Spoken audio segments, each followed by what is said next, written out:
All right, welcome back. Yes, you're watching this morning show, Independence Edition. Yes, Nigeria's 58. And it does give us an opportunity to reflect on the state of our nationhood, where we have come from, what achievements we have been able to make, and what challenges face us.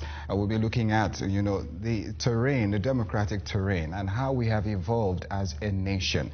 And we'll be looking at today's discussion revolving around the journey to nationhood. Yes, Nigeria. How has the journey been so far? And to do that with me, I have very eminent panelists on the show today. Joining me immediately to my left here, I have Dayo Fagbolu, public affairs commentator, and well seated in his chair. Good morning, sir. Thank you very much. Great to have you.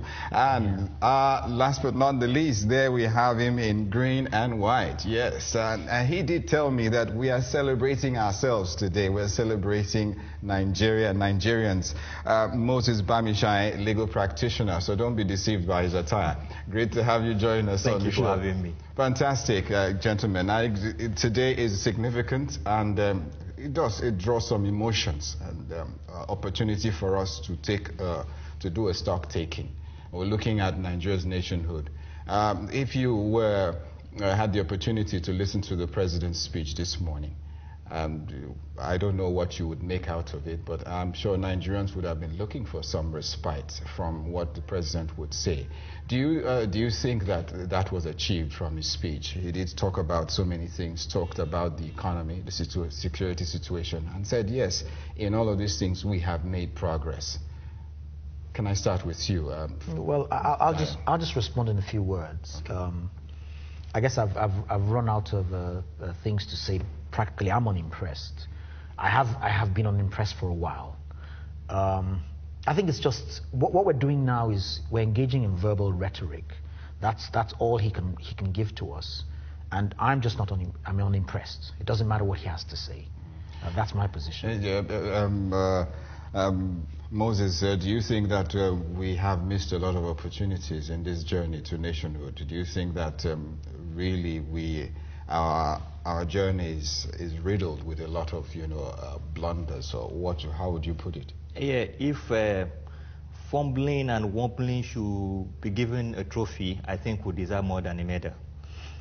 We've fumbled, we've wobbled in a lot of instances.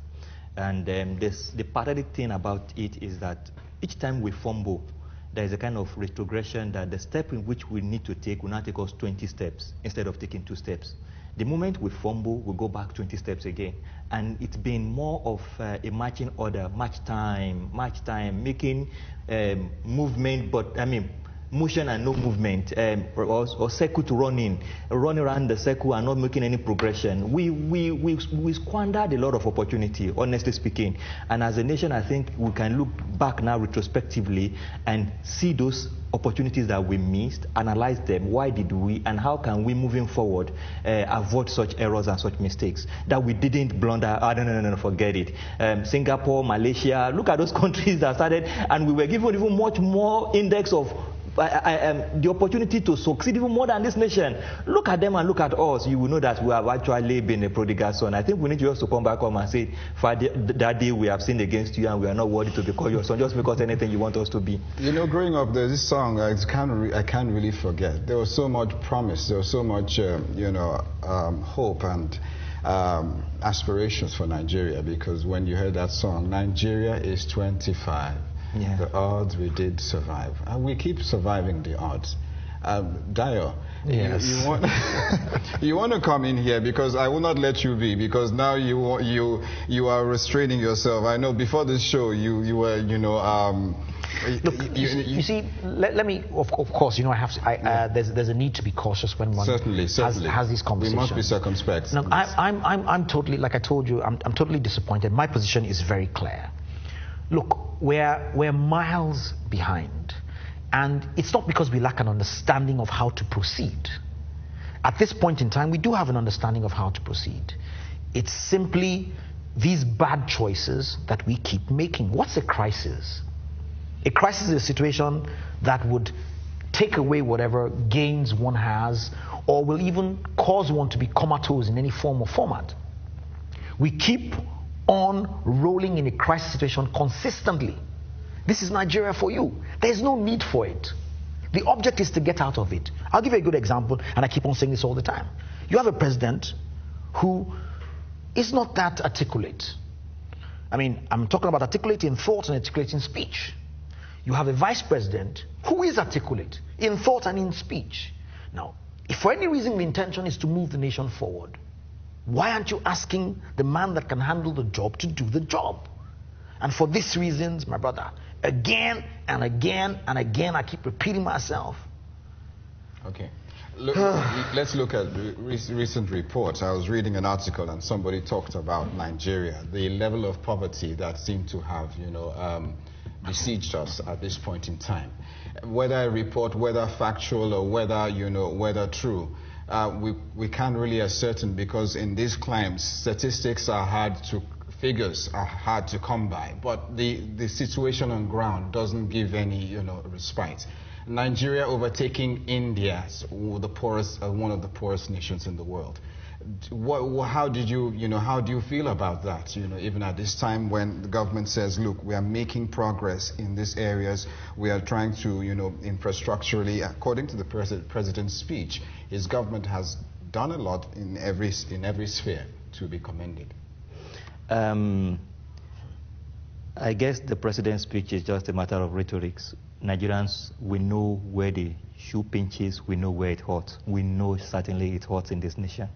Some that have traveled have seen a better side, and they are sort of disappointed, disillusioned. I could remember I got a particular country and I got a particular fruit, a big variety of fruit, and I wanted to pick and put into my basket and go and pay for it. And somebody said no, that basket is actually meant for free for kids, that the desire is for the children to eat free fruits. And so whenever any of the children walk into the super mall, they are to pick those fruits and eat them.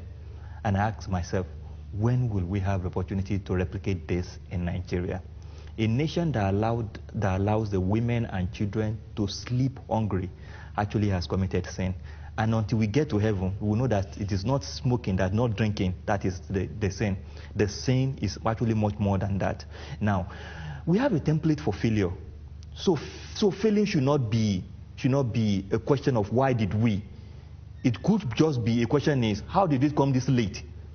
But that we're going to fail is obvious. A nation where the interest rate is such a killing thing. A friend had just about 5 million naira and he wasn't thinking about it. The money just came through a small, so he wanted to keep the money in the bank. So he went to the bank and asked, I want to fix this money. How much will I fix 5 million? And they said, for you to fix 5 million, in savings account it will be 3%. In fixing it will be 4 to 5%, depending on your level of negotiation. He now asked, if I were to borrow 5 million from you, this bank, what is my rate? Digit.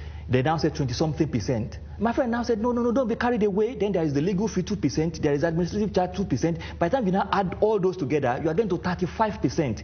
Now, how will you give me 35% of what you have given me 2% of? That's amazing.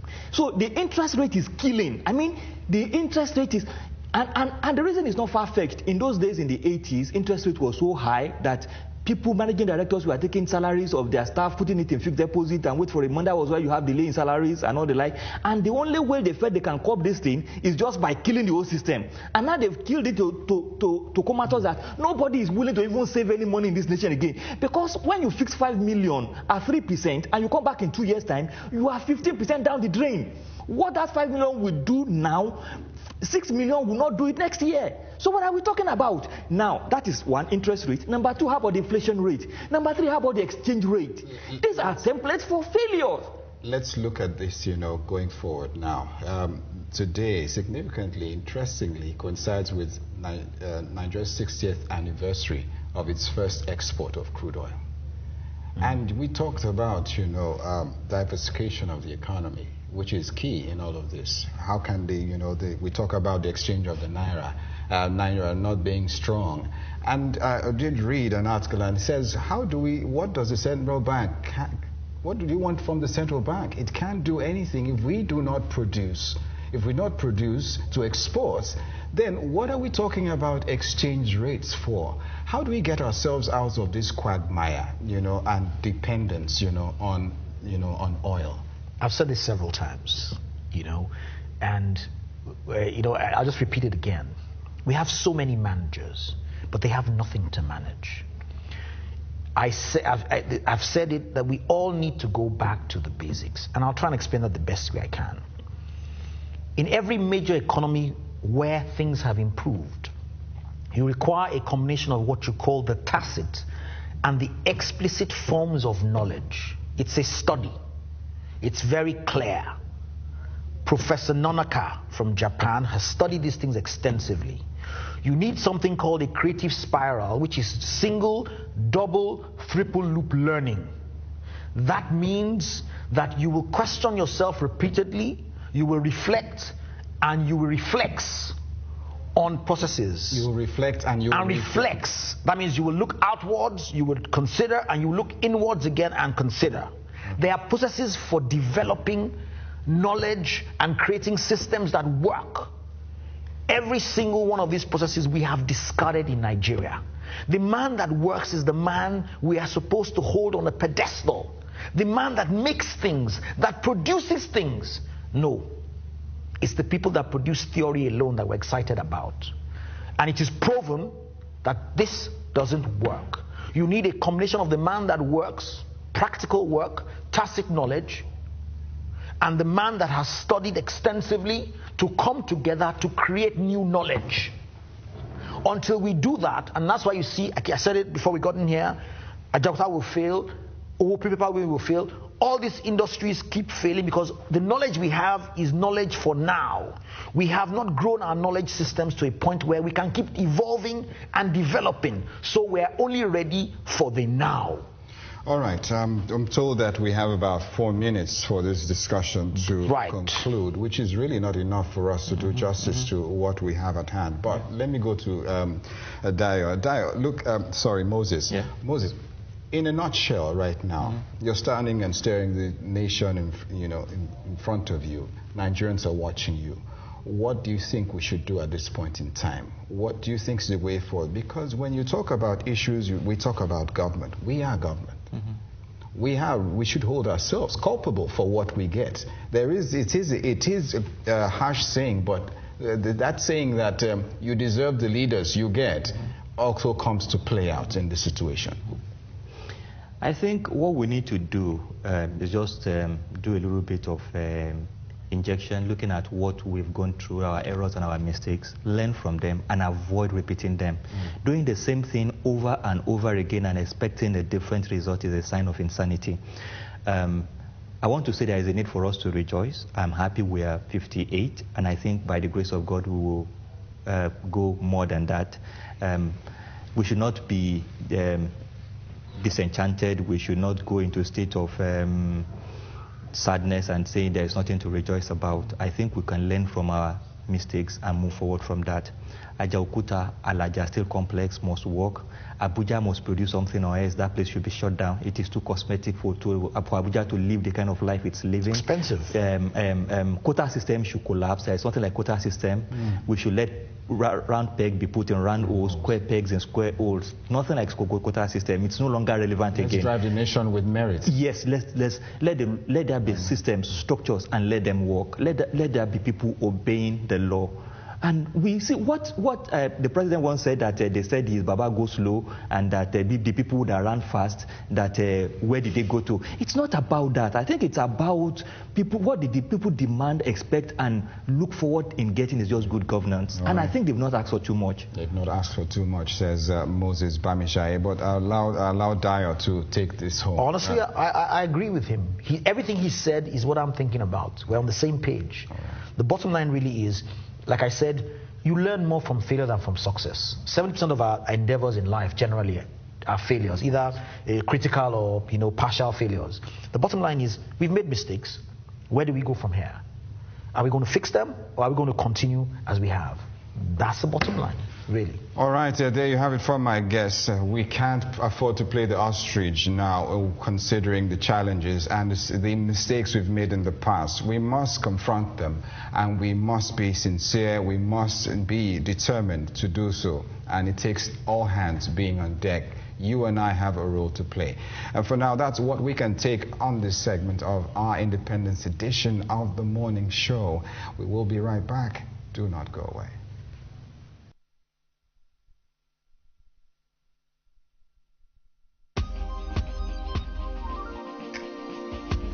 The concept of security is not alien and has been central from the primitive societies and before the evolution of the social contract, where men lived in a state of nature and got what they required by the use of force. The need for security necessitated a social contract in which people willingly surrender their rights to an organ called government, which oversees the overall survival of all. For decades, issues relating to security tend to occupy the center stage in development matters all over the world. Security is evidently the pillar upon which every meaningful development could be achieved and sustained. One of the major setbacks to development in Nigeria is insecurity. The first major security challenge for Nigeria was the civil war from 1967 to 1970. During the colonial era, before they handed over to us, we didn't have major security issues. They were on ground, and the only against was against the colonial masters. So most of the other crimes that take place, there was also a kind of protection because the colonial masters were there. So after the colonials handed over to Nigerian civilians, they quickly started to empower the police. So these were the issues that brought why people needed to be armed. Until very recently, security concerns were not seen as factors impeding national development till 1999, when Nigeria returned to civil rule. Insecurity have hampered national development a great deal.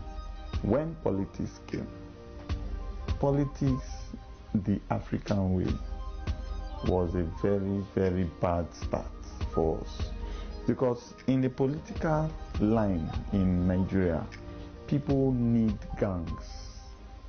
So you need to empower them. So they are the ones breaking the rules. They are the ones taking the crude oil without paying to the federal government force.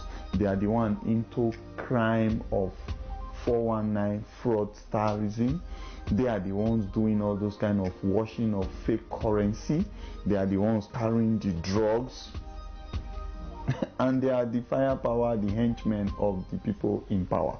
The problem of insecurity in Nigeria, as we are presently experiencing, with respect to the issue of insurgency in the north, insurgency in the south, talking about Boko Haram and the militants in the Niger Delta area.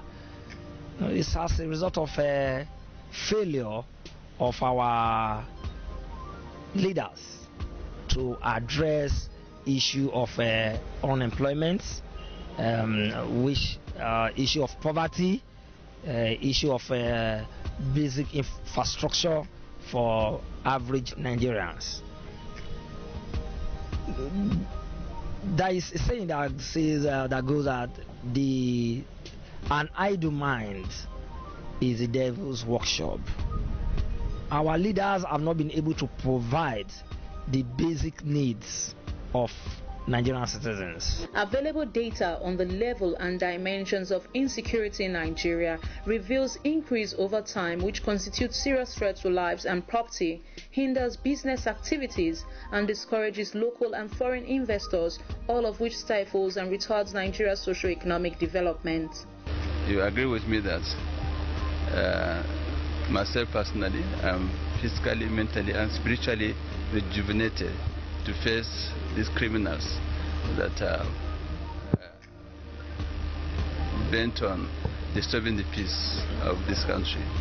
Security threats involve not only conventional foes such as other nation states, but also non-state actors such as violent narcotic cartels, militant groups, among others. Analysts say Government needs to be proactive in dealing with security issues and threats through modern methods of intelligence gathering and sharing among security personnel. They also believe training, logistics, motivation, and deploying advanced technology in managing security challenges will aid in alleviating security challenges in Nigeria. There are a lot of factors actually necessitating this security problem. Factors like unemployment